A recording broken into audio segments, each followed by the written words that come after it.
جریر بن عبداللہ رضی اللہ تعالیٰ عنہ کہتے ہیں کہ نبی کریم صلی اللہ علیہ وآلہ وسلم نے فرمایا،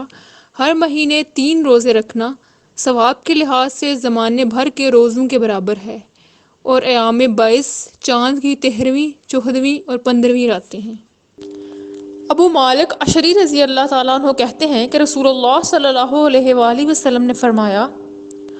کامل وضو کرنا آدھا ایمان ہے، الحمدللہ ترازو کو بھر دیتا ہے، اور سبحان اللہ، اللہ اکبر آسمانوں اور زمینوں کے ثواب سے بھر دیتے ہیں، اور نماز نور ہے، اور زکوٰۃ دلیل ہے، اور صبر روشنی ہے، اور قرآن حجت ہے، تیرے حق میں بھی اور تیرے خلاف بھی۔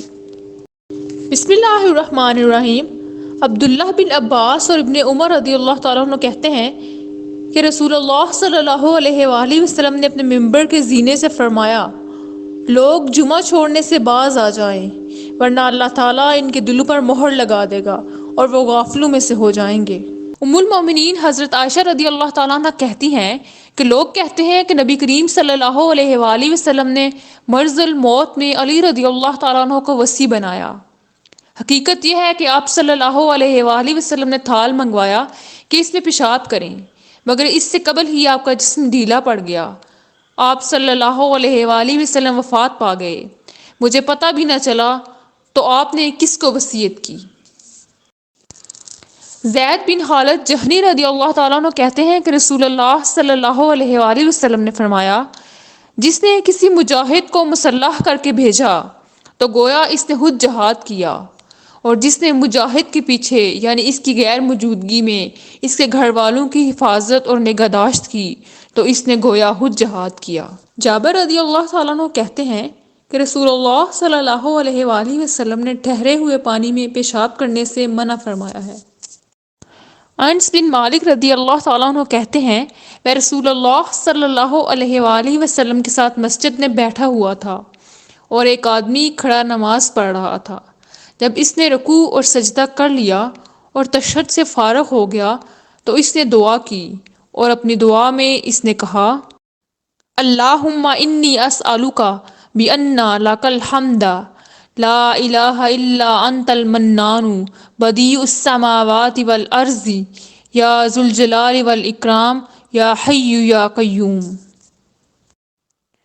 اے اللہ، میں تجھ سے مانگتا ہوں اس لیے کہ تیرے ہی لیے تمام تعریفیں ہیں، نہیں ہے کوئی معبود برحق سوائے تیرے، تو بہت احسان کرنے والا ہے، تو ہی آسمانوں اور زمین کا پیدا کرنے والا ہے اور وجود میں آنے والا ہے، لانے والا ہے۔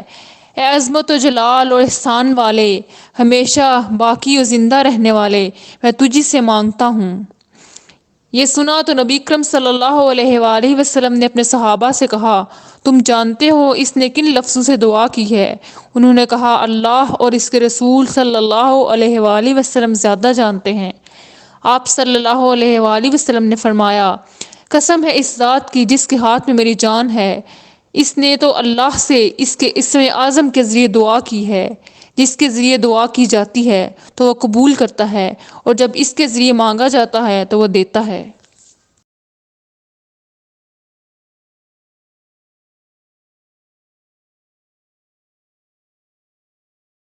ابو خریرہ رضی اللہ تعالیٰ عنہ اور ابو سعید رضی اللہ تعالیٰ عنہ کہتے ہیں کہ رسول اللہ صلی اللہ علیہ وآلہ وسلم نے ہمیں ایک دن خطبہ دیا۔ آپ نے 3 بار فرمایا، قسم ہے اس ذات کی جس کے ہاتھ میں میری جان ہے۔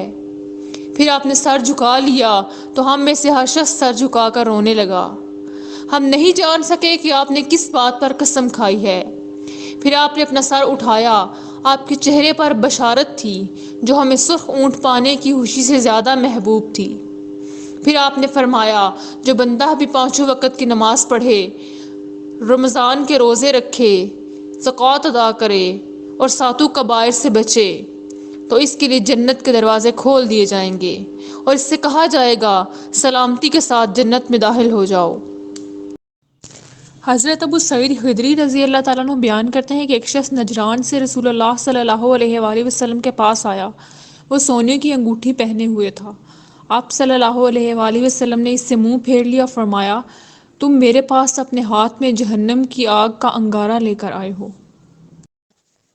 ابو ہریرہ رضی اللہ تعالیٰ عنہ رسول اللہ صلی اللہ علیہ وآلہ وسلم سے روایت کرتے ہیں کہ آپ صلی اللہ علیہ وآلہ وسلم نے فرمایا،